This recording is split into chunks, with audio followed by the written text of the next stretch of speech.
السلام علیکم ورحمۃ اللہ وبرکاتہ۔ یہ محترم بھائی نے پوسٹ بھیجی جی، سیدنا برا بن عازب رضی اللہ عنہ سے روایت ہے، وہ بیان کرتے ہیں کہ رسول اللہ صلی اللہ علیہ وسلم جب دو مسلمان آپس میں ملتے ہیں، مصافحہ کرتے ہیں، تو ان دونوں کے جدا ہونے سے قبل ان کے گناہ معاف کر دیے جاتے ہیں۔ اچھا جی، کہتے ہیں یہ روایت سنن نبی داود اور کئی کتابوں میں موجود ہے۔ سنن نبی داود میں یہ روایت 5212 نمبر پر، اسی طرح سنن ترمذی میں 2727 نمبر پر، سنن ابن ماجہ میں 3703 پر موجود ہے، اور سند ضعیف ہے اس کی۔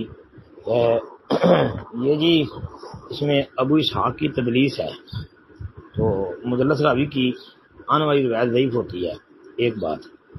دوسری بات، مسند احمد کے اندر جو ہے نا ایک روایت موجود ہے حضرت انس رضی اللہ تعالی عنہ سے مروی 12451 نمبر پر، تو وہ جو روایت ہے نا وہ حسن ہے، بلکہ مسند احمد کے محقق جو ہے انہوں نے اس روایت کی سند کو حسن کہا ہے، اور پھر یہ بھی کہا کہ یہ صحیح لغیری ہی ہے۔ بہرحال یہ روایت جو ہے نا حسن درجے کی انس رضی اللہ عنہ سے موجود ہے اس میں۔ تو وہ جو مسند احمد والی ہے، اس کے علاوہ بھی کئی کتابوں میں وہ روایت آتی ہے۔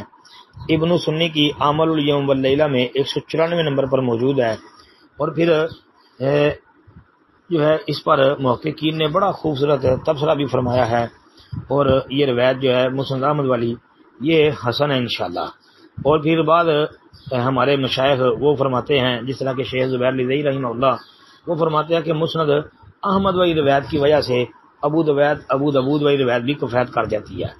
تو بہرحال مسند احمد میں جو ہے وہ حسن ہے جی۔ السلام علیکم ورحمۃ اللہ۔